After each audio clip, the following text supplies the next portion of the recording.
Good morning, YouTube. Thanks for checking out RV Daydream. We're heading to our next destination. It's Orlando time. I don't know how that's going to be.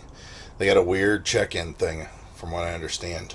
Plus, a couple nights ago, they had 12 break-ins of Yeah. vehicles and stolen stuff. They even stole the car. Let's see how that works. What have you been up to? I've been riding on a daydream. So we're kind of packed up. Let me kind of see here. It doesn't take. It's funny because it didn't take us very long. We did a little bit last night, but I don't know. Everything's kind of got its place. We just got to put it there. Of course, we still have that same discussion over and over again that when we're set up, we have a lot of things that don't necessarily have a place, or the place has to be shared with other things, so it's kind of cluttery. A little bit bigger floor space might have been nice. I think we need Heidi and I will have to have a hard discussion about, do we want to downsize more from what we currently have to make it less cluttered in the RV, or do we want to keep what we have? Because I swear we've downsized to the point where the stuff we have is kind of usable, I guess. I don't know how to describe it.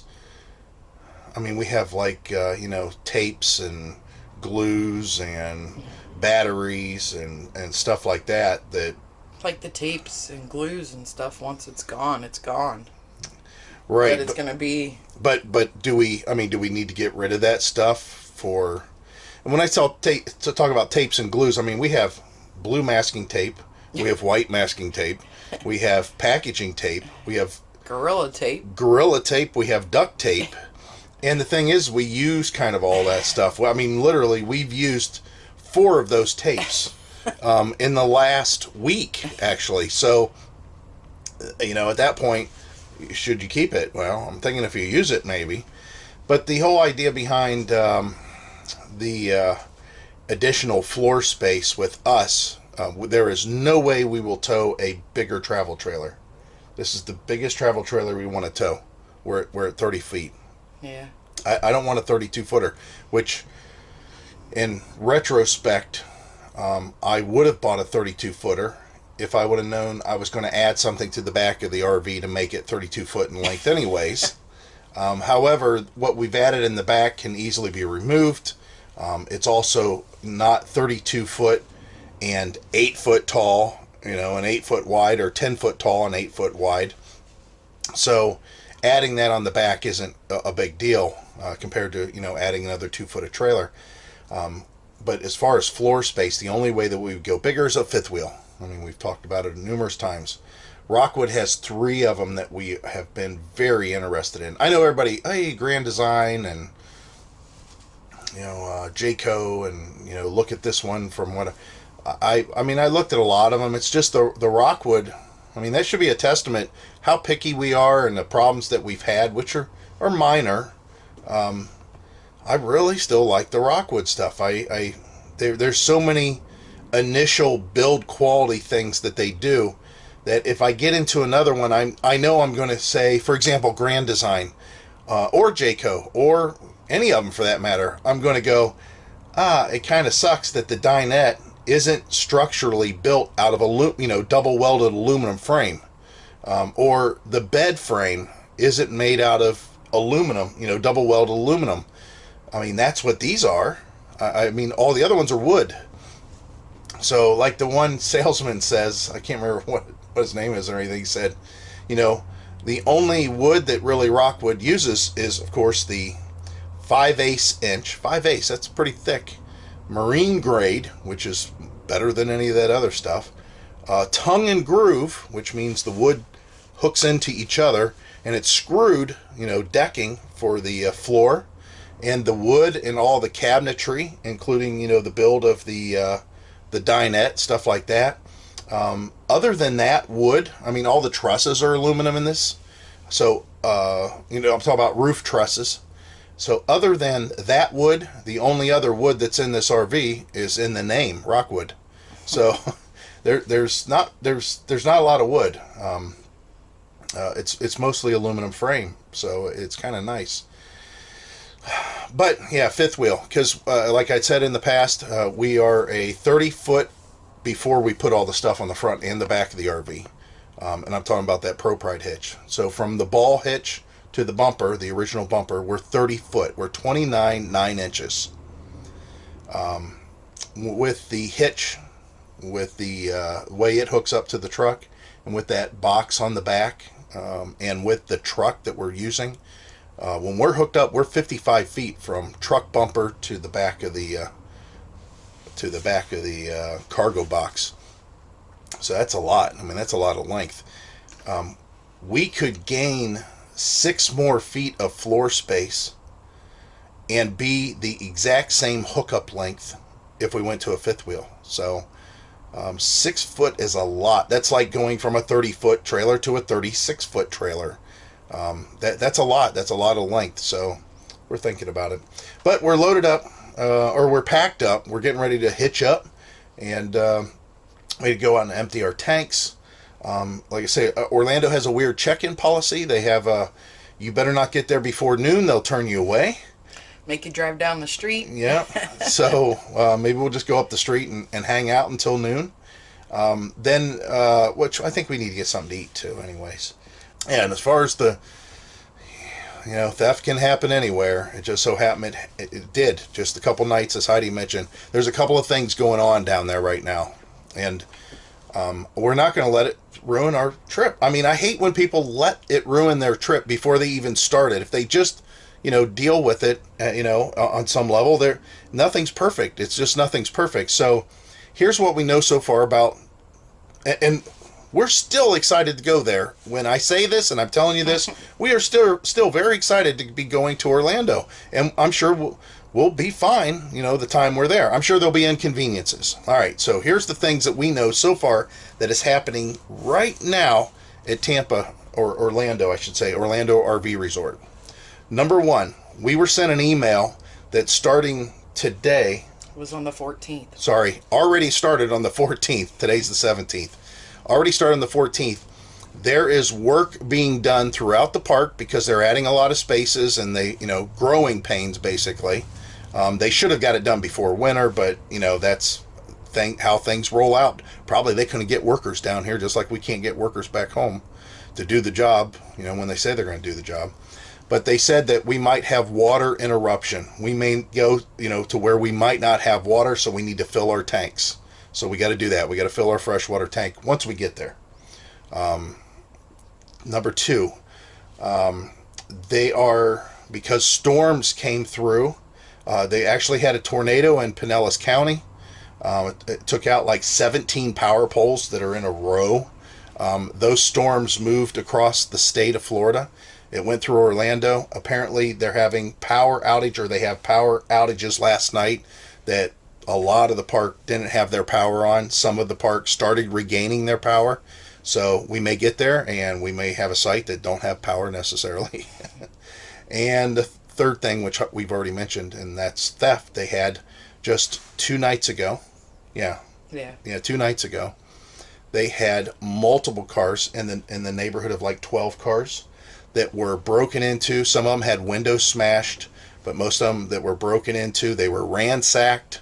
Obviously, they were looking for some stuff. Some people had their TPS monitors taken. I don't know what else was taken. Bicycles were moved around the park, meaning that maybe somebody hopped on a bike and rode it to a different part of the park and then left it, and then hopped on another bike and rode it to a different part of the park and left it. They got a car. There was one car that was stolen. They did find it.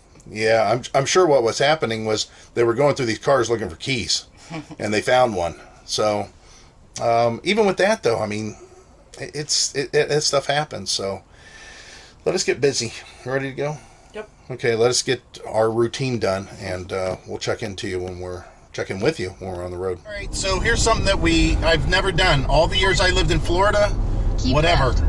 Never been on the turnpike in Florida. When I was a kid, we never drove this way, really. I don't remember how much of the turnpike was actually done back in the 70s, tell you the truth, but hopefully this little Uni Pass, which I did a little review on, talk about, whatever. Right here. Yeah, the link will be down in the description. Now, we spray painted ours black. Yours is going to be white. I just can't stand it being white. Yeah. So, looks like the turnpike's just a regular highway. Doesn't look like the Ohio Turnpike.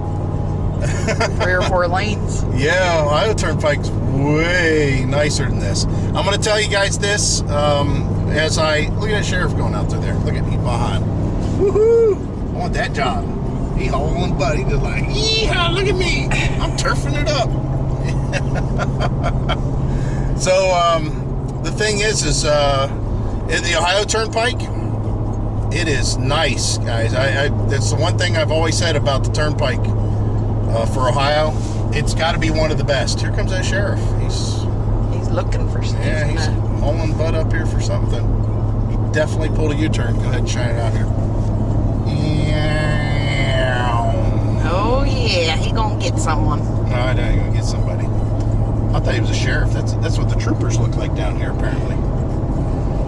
So the whole idea behind us riding the Turnpike is we want to try out this Unipass. He got the semi. Yeah, that semi let me over. That semi let me over. It's not a semi, it's a truck. It's a box truck. But he let me over just getting on just now. Wonder what he did wrong. No lights, something. Why would this guy get in the right lane when you're supposed to get in the left lane when it comes to cops? That is ridiculous. Unless they were looking. Then he gets back over in the left lane again. Oh my. Florida, you win. You win. Your drivers win. So we've got about 11 miles to go before we get off this exit, or before we get off this turnpike. And yeah, we'll see how it works out getting here. Now, Orlando, as we mentioned, you can't get there early.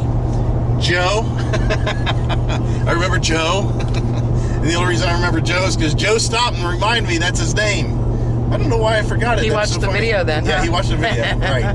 So, yeah, Joe, he reiterated that same thing, that you're not to get there early. They don't like you there early, which I don't get it. They have enough of a long road getting in. Why don't they just add another lane, a staging lane, that you can line up in the staging lane, you know, and wait, because it looks like it's a relatively long entrance. I might be wrong, but he said 10 till. 10 till. We can get there at 10 maybe till? Park it, leave the Publix, or wherever we're parking, like 10 till. Okay. He said Publix. Well, I don't know. I'll have to see where that is. Right. All right. So that's what we're doing, guys. And I'm going to set the cruise control for the next 11 miles. Yes, you can tow with cruise control on. It's no different. Think about it this way. There's a lot of these vehicles that are, you know, and this isn't true for all of them, but I'm going to say that when you get into a heavy chassis truck and you have a heavy commercial style engine and transmission setup, which I mean, most of you probably do if you're towing anything big, and that's just like what a big RV would do. For example, for years and years and years, they made 460s with E4 transmission, or E4OD transmissions. I think that was the transmission, I'm forgetting now. But they made 460s with automatics in motorhomes, either Class Bs or Class As or Class Cs. You could get a 460 in any of those with an automatic. Well, our truck, our old blue and white truck, that's what it was. It was a 460 on an F250 chassis on that case with the same transmission. And then, of course, this truck, they're making lots of RVs now. They got rid of the V10 with the new ones, and they're now using this engine and transmission combo in motorhomes, big Class A motorhomes that could weigh 20,000 pounds. I'm sure that they're not going to say anywhere that you can't drive or drive that thing with your overdrive off. or you have to drive it with your overdrive off.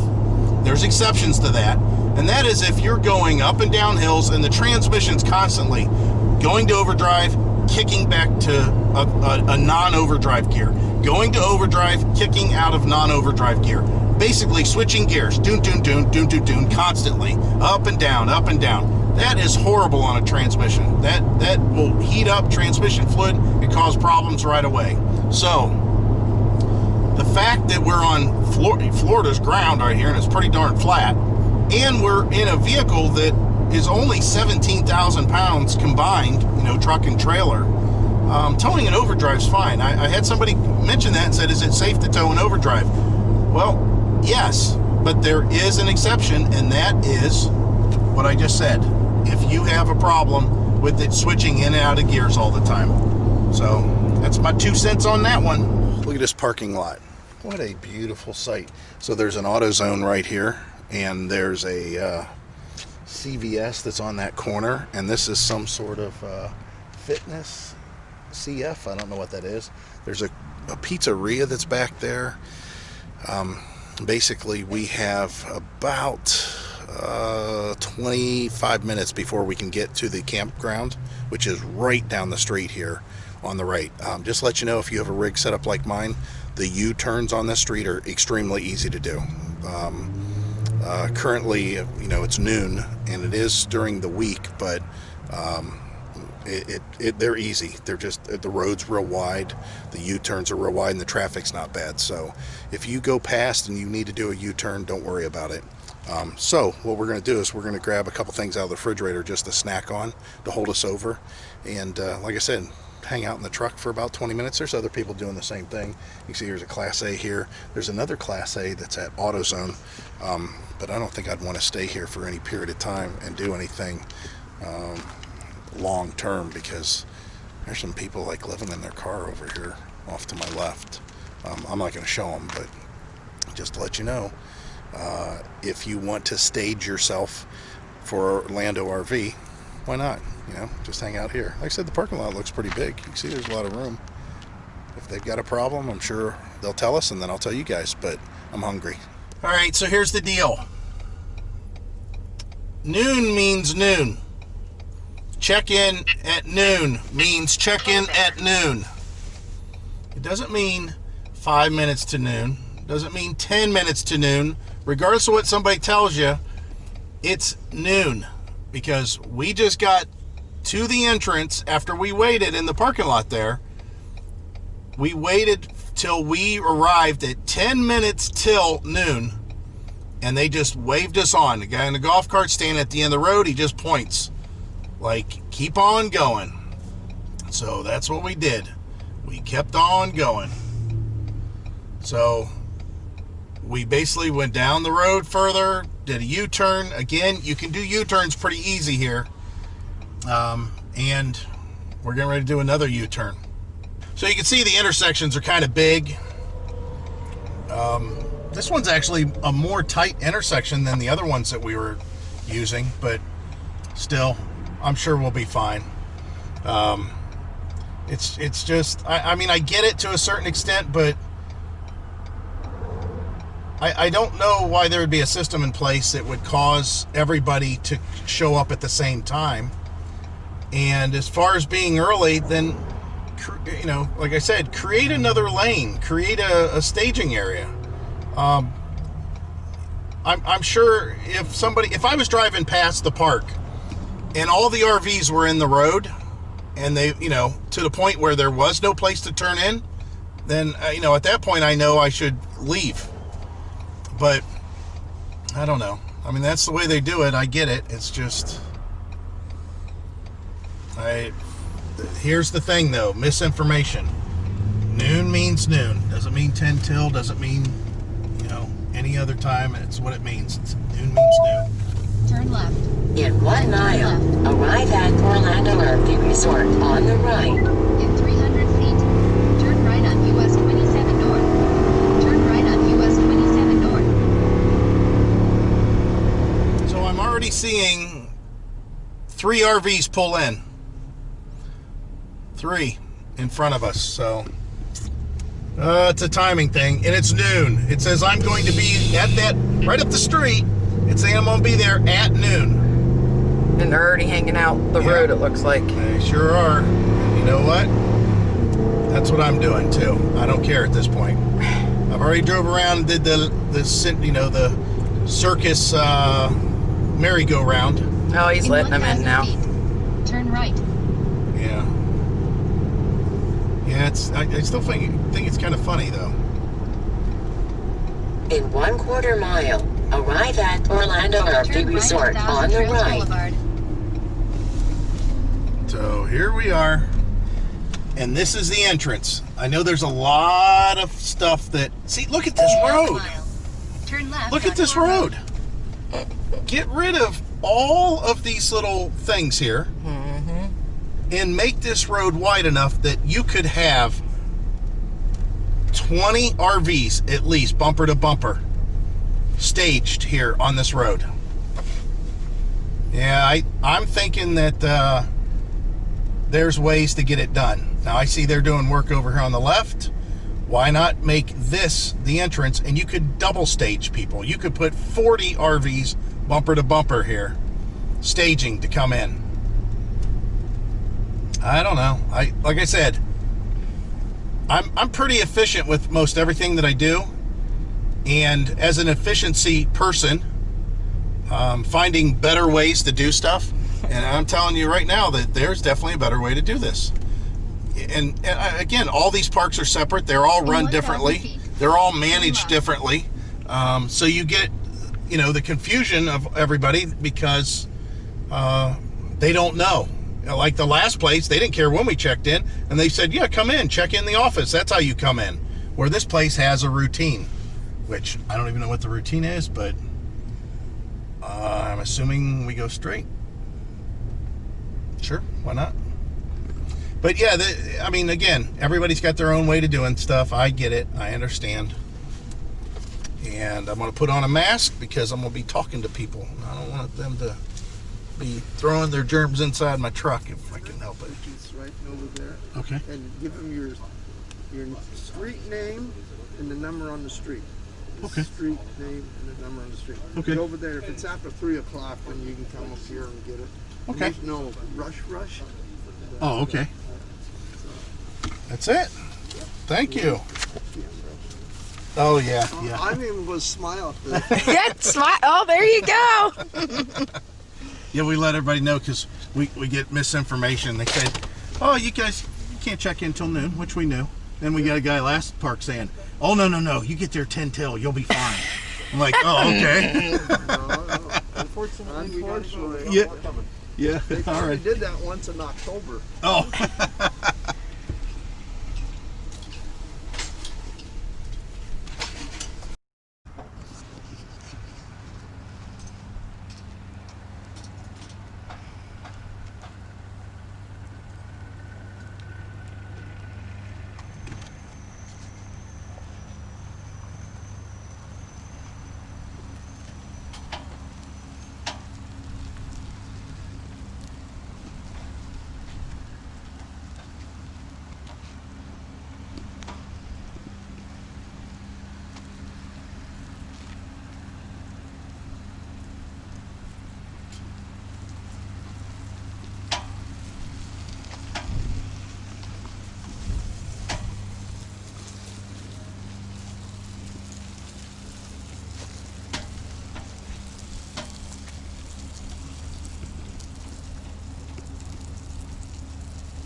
Here's the deal.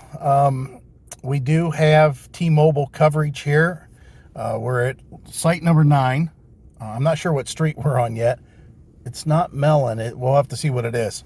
We're in a very level spot. We'll talk about that later, but I wanted to show you basically the internet speed where we're at as far as T-Mobile's concerned. Now, we have 5G, so your 4G service should be just as good. So let's go ahead and do the speed test, and you're going to see it's going to be more than adequate, which will be nice. I might be able to upload videos using this. Now, this is the download speed. So this is basically how fast movies will download, how fast we can watch videos, stuff like that, using, again, T-Mobile. We're by a repeater here for the park office, so I'm not sure what the Wi-Fi is or anything like that. We really haven't got much information there, but here's the upload speed, and not bad. I mean, that's fair. As far as, uploading, I could upload a video with that. So that's the speeds. Just wanted to let you know. Squeaky, squeaky, squeaky, squeaky. All right, so we're checked in at Orlando here, and I don't know, it must be loopy or something. I mean, we got probably should. Well, now we are. Now we got a lot on our minds, but we're trying to relax here. So we wanted to let you know that we checked in, like we showed, to 1,000 Trails in Orlando. We're in the new section. Awesome. Everything's awesome. But more importantly, we'll talk about that stuff and what it looks like and everything a little bit later in the video here. But what we want to talk about is how stupid we are. So when we got here, we wanted to check the water pressure. And one of the things we do is we'll hook up the black tank flush, and we'll hook up the water connection for the black tank flush. And I have one of those splitters. And then, of course, the other side of the splitter goes to the fresh city water hookup or whatever on the RV. But we wanted to run the water at the faucet for a while to clean it out, because they did say they had some problems with their water here. So I figured that would be a good idea to do that, and again, check water pressure. So the only way you can run a black tank flush is make sure your valve's open on the black tank. So we opened the black tank valve.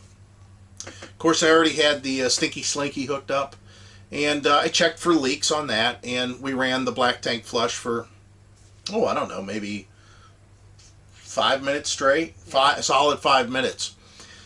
Everything looked good. So then I went ahead and shut it off, the black tank side of the hose side of the splitter, and I turned on the fresh water, the city water hookup, turned that on, and then I realized I don't even have it hooked up yet. I didn't have it hooked up to the water softener or anything. I just energized the hose that we put ends in. I'm not sure why I did that. So I got the pressure loose on that, and then we went ahead and hooked that all up, and the water pressure's fine. So we came in the house, or the RV, and while we were in here, and I thought, it'd be nice to open the windows for a change. So went ahead and opened these two back windows here and the kitchen window, and then I went and put one of those Max Air fans on in the bathroom, that one. You got 1, 2, 3, 4. I put it on number 3. You may want to go turn that off. It would be number 2. Or, yeah. Because 1 is Just low. Turn it off. And I was watching a movie, or whatever, but we had went and got something to eat. We did our check-in, and that was after the fact of all that hose hookup and that. So after we ate, Heidi had used the bathroom, and while she was in the bathroom, she did what we normally do, and that's put a decent amount of water in the black tank. I talked about that in the past. The black tank, to keep your solids, you want the ratio of liquid to solid to be heavy on the liquid side. So what we do is we fill the toilet bowl about 4 times and then flush it. And that gives us a decent amount, probably about 8 gallons in there to start with. And then when we flush the toilet, we usually fill the bowl pretty high before we flush it to keep that liquid ratio higher. As we were sitting here, we was also running the ice maker. Realized that there was a smell that was pretty strong. And Heidi first recognized it at the ice maker. She goes, I think the ice maker, something's wrong with it. So then a little bit later, she went in the bedroom and she says, the bedroom smells horrible in here. And I said, well, I don't know why that is, because everything's clean in there. And again, we ignored it. So a little bit later then, I was sitting here and Heidi was doing the ice machine again. I said, my God, that smell is horrible. And she goes, I know it's really strong. I said, no, it's way too strong. I said, I don't know what that is. And what happened was, at some point, I closed these windows, she closed that window. She forgot to shut off the fan. So when she went in there, I said, is the fan still running? She goes, yeah. I said, well, that's it. I said, we're pulling the fumes out of the gray tank, I guess, through the drains. because I replaced those air admittance valves with some good ones. I did a video on that in the past, and I knew that wasn't it. So I told her, I said, well, the only thing we can do at this point is open the kitchen window back up again and turn that fan on in there and try to pull the smell out. So we tried that, and it's still the smell. It was strong. It was horrible. So I told Heidi, I said, you know what? Let's close the window, close the fan off in there. And again, I'm watching a movie and I'm snacking and stuff. So Heidi's like, I don't know what to do. And so I'm just telling her what I'm thinking. So she then comes back in, and I tell her, listen, before we do what I think we're going to do, why don't we go ahead and check to make sure that the wind, because it was kind of windy here today, the wind didn't blow the black tank hose out of the way or something. The stinky slinky, maybe somehow it came unscrewed or unhooked or something, and maybe, although the wind's blowing that direction, I'm like, that can't be it. And Heidi was outside smoking, and she says, I don't smell anything outside, so we know it's not somebody else's camper, with fumes coming in here. So she grabbed the flashlight because it was dark, and she went outside, and she came back in. She said, you know what, we never closed the black tank flush, the black tank valve, the dump valve, after we had run that. So all those, her going to the bathroom in there and filling the toilet bowl and flushing and filling the toilet bowl and flushing, that was just all going out, right straight down the hose. So the tank wasn't full at all. So I told her, I said, well, that's got to be it for sure. That's all it is.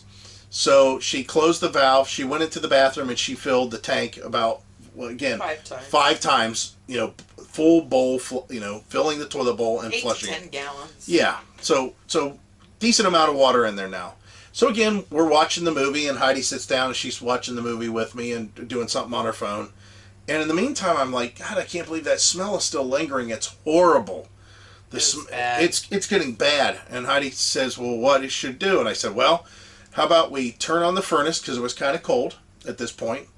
Heidi, plan on taking showers later. So why don't we turn on the furnace, and we'll go ahead and put some Febreze in the intake of the furnace. Just spray a little bit in there, and that way it'll circulate through all the vents and everything. So we did that. She did that, and it cured the smell for like 5 minutes at tops. And then all of a sudden it's like, man, the smell is horrible. I can't believe how bad it is, and why is it lingering still? So Heidi says, well, I'm going to get these candles and I'm going to light them. We have a Yankee candle and another smaller candle. And the Yankee candle's like a Macintosh apple. I love that smell. So she lit them both, and she's got them setting there on the stove, the glass top. She just got them setting over there. And again, the smell, it's not going away. I can't even smell the candle. It's like, I can't even smell this candle at all. I think that went on about an hour. Was it that long? Yeah. It was 45 minutes. Yeah. It was a long time. Yeah. So we're sitting here going, I can't believe that smelled so bad. How could that still be lingering?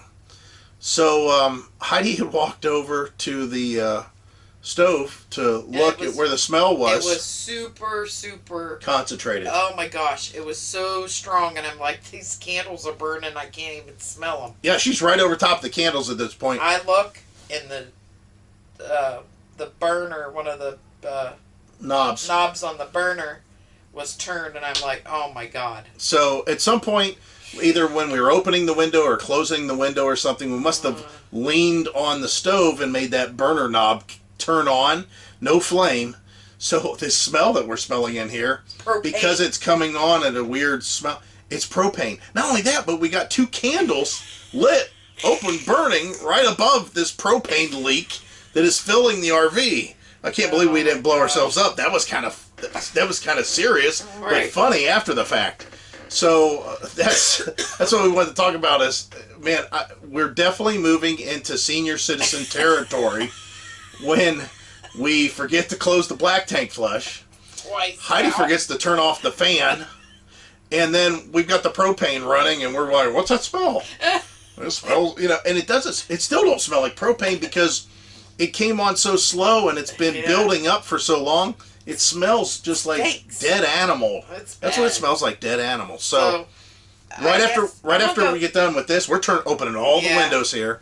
And, yeah, and, then and we need to do that now because yeah. Well, no, I don't want to do it now because we're talking. Those people are right outside our door. Well, not really. Well, he needs to hurry up because it's been almost Yeah. 2 hours now. I'm getting excited with the propane. It's free, man. So anyway, So that's what we want to talk about. You know, mistakes happen, and we're really good about that stuff normally. So I wonder if it's just our thoughts. Heidi, like I said, she's going to fly back home tomorrow, so she's got to get up early. We were talking about our plans on how we're going to get there and everything. And I was looking for mobile RV mechanics and thinking about them putting an awning on the RV, and I don't know. Plus, I'm watching a movie. Plus, I'm on Facebook and I'm flipping through stuff. I mean, it seems like that. For whatever reason, we were really distracted. Probably because we're high on propane. Maybe that's why we're distracted. But it's brain damage. anyways, we wanted to check in with you guys, tell you what happened, what's going on. Thought you guys would find that funny too. The good news about the campground is we are here for 3 weeks, and with that real high speed 5G, we should be able to do a live chat at some point. That should go really well on 5G. And we did get reservations at our next location, which, if you guys don't know, after this, we'll be heading to Largo, Florida. We'll be there for a couple of weeks. And then after that, we're going to be at Peace River for 3 weeks as it stands. We may change that. Now, what we're finding out is that we were told by Thousand Trails that they are canceling reservations. I don't know if it has to do with the COVID. I don't know what, but they are canceling reservations, which makes no sense whatsoever for me, because Encore is telling you that you can come into the park and stay longer, and Thousand Trails, which is not directly attached to them, but they are associated with each other through a partnership as far as an agreement. And Thousand Trails is saying, no, we got to cancel reservations because I couldn't make a reservations over online. And it said, you know, those dates are not acceptable or not available. 2 weeks. 2 weeks. We're allowed to have 2 weeks. You know, even in high use, you're allowed to have 2 weeks.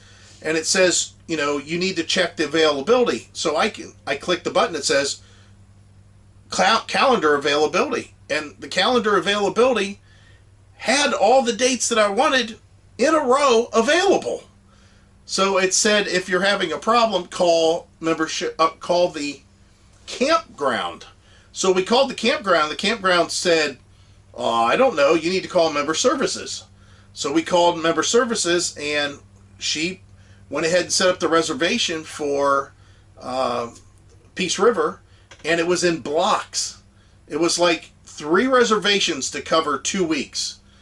And it was like 2 days, 10 days, and then 2 days. I'm like, well, and we'd asked her then at that point, we said, well, listen, can we add another week? She goes, oh no, two weeks is all you can get during high use. And we say, well, not our membership. Our membership, we can pay $99, and we, you know, twice we can do that a year, and we can stay another week. We want to do that. We want to be 3 weeks there. And she looked it up and got back on, and she did set it up for us. But then we asked her, said, well, is there any way that you can make that all one reservation? Because each one of those reservations, right now, if technically the computer system thinks I have 4 high-use reservations on the books. You're only allowed to have 2. Well, actually, I only have 1 at one place for 3 weeks. It's just the way they have the system set up. So she said there's nothing really she could do about it, and that they're not even, from what I can understand, supposed to be really doing long stays. Again, I'm not sure why, but She also said to make sure that we call ahead. Do not leave this park. And call the next place and make sure that everything's kosher because of COVID. She said, don't leave this park. right. Well, COVID, I'm sure that the problem is she's talking to people in California. Yeah. She's talking to places that are having issues. Well, right now Florida isn't having issues as far as but that could change. Right. That could change. All right, that's it. That's all we wanted to talk about, and we'll pick this up at another time, and it'll probably be a phone video. Yeah. All right, we'll talk to you guys later. Bye. Bye. Oh yeah, say bye to Heidi. It's gonna be 10 days. We don't know how many days. We'll be back this weekend. She's gonna try to be back this weekend. I'll be back before Christmas. Yeah, hopefully everything gets done. We'll see. Yeah, we'll see.